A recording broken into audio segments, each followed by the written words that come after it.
kind of fan reaction has there been specifically? Maybe one thing that somebody said to you that really touched you?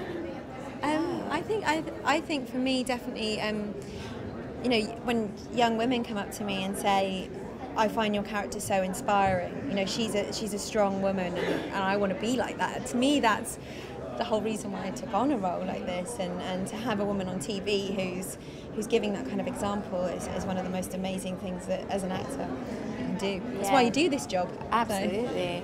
The conference that we just did, I love that there was this one girl who you're not supposed to ask one question and she just kept asking so many questions. She goes, I'm so sorry, I'm just so passionate about the show. And it's just so nice to have someone with so much invested in it already. It feels really nice because you work really hard on something and you want people to like it and enjoy it, and when you're making them feel emotional about it, it's really rewarding. And people engage with the history in such a deep way. You know, when you get challenging questions that really mean that people have done their research as well, that's really exciting, and that you know that your show is kind of generating more of a debate around a section of history, and how that section of history affects our lives today, and what are the things that we're debating, like that whole question about democracy and violence. To me, that's fascinating because we can so relate that to what happens in today's world. What's it like shooting in South Africa? Oh, brilliant. I mean, we're so lucky to be shooting somewhere so beautiful and warm by the beach. And also it's allowed us to build this massive, well, us, as I've built it, the artistic director, to build this most ginormous set. We have an entire town that's a functional town, so when we shoot inside, we're actually shooting in the town inside. We're not on a soundstage for a lot of it. We have so many extras. I mean, it's just we have all this space to shoot in, which is you know, something that we wouldn't necessarily be able to do if we weren't shooing right in South Africa. And the South African crew has been incredible, and the South African actors that are in the show have been absolutely outstanding. So we're really lucky to be in a place with so many talented people. Totally. It's an amazing privilege to be part of this huge collaborative team that work together so well. I know it sounds like we're being super, like, you know, eulogizing it, but it really is. It really is that we've, as a cast, we have an incredible vibe, and then the rest of the crew feel very supported and just around a lot of talented people.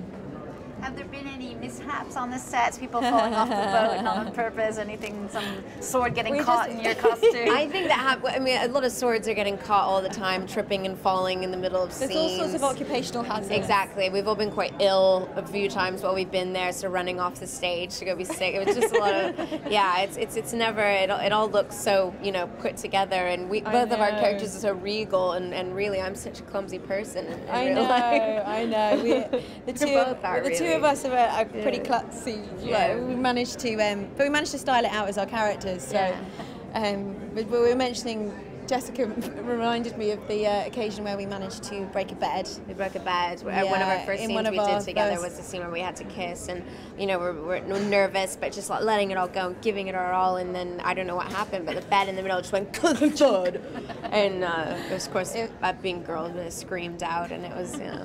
I know. We did totally overreact. It was a lot of drama. It was nothing that you couldn't even read on camera. No. But yeah, silly things happen all the time because the entire cast is just a bunch of silly gooses. I'm always stacking it upstairs, like when I've got these long skirts on, and I'm just like, poof, just falling out of frame. I feel like Black Sails is the kind of show that won't have a blooper reel, but really, really, really should have a behind-the-scenes blooper reel. And we do have some quite difficult sentences sometimes. So I think I've come out with some real... Take 40 on the tongue twister.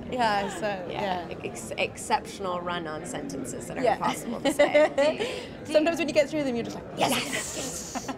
Did I act during it? I don't know. I know I got it right though. We were talking to the boys before, and they were saying that they felt that Black Sails is a bit like Star Trek version as a pirate's version. So I was asking them what their favorite shows were. That's a good analogy. Do you feel that there is some inspiration from previous television shows that can be found in your show, and if so, which ones? I think we've all talked about Deadwood being very much like a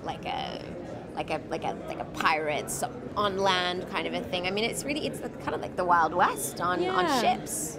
Yeah, and I think really. As political dramas go, it kind of stands up as much as other amazing contemporary political dramas. And I think, you know, we often talk about the way in which characters have had to become really dark, and you think about, you know, shows like Sopranos, or where it's about power struggles, and I think in that ways, you know, there are so many different dynamics to the relationships of these characters that do come from other show structures, and also the way in which our showrunners, John Steinberg and Rob Levine, have basically structured, because we know where we're going to, we know that we get to Treasure Island, so structuring each season in a way that allows that storyline to breathe and allows those characters to really be very intricate and detailed. And I think that's what's really amazing about the show, and the vision they have. And you know, they've all come from like incredible television backgrounds of you know, and been working on great shows. So we're just very privileged to be around them.